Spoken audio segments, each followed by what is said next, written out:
მოგესალმებით, ახლა მე მოვედი ტექნიკის ბაზრობაზე. აქ არის უამრავი ცნობილი ბრენდი, რომელიც თქვენთვის კარგად ნაცნობია. ეს არის Samsung, LG, Huawei, Sony და რაც ყველაზე მთავარი, აი ამ ბრენდების შეძენა თქვენ უკვე შეგიძლიათ ჩინეთიდან ბევრად ნაკლებ ფასად, რა თქმა უნდა, შეკვეთა და ტრანსპორტირება ჩვენ კომპანიას მოანდეთ. ახლა წავიდეთ, დავათვალიეროთ და შევაფასოთ ხარისხი და ფასები.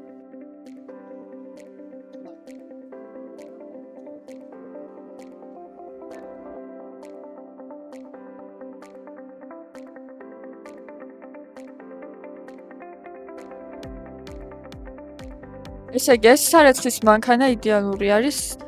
სასტუმროსთვის არის 18 კილოიანი და აქვს 18 კილოგრამთან ერთად სხვადასხვა უამრავი პროგრამა და ღირს $500.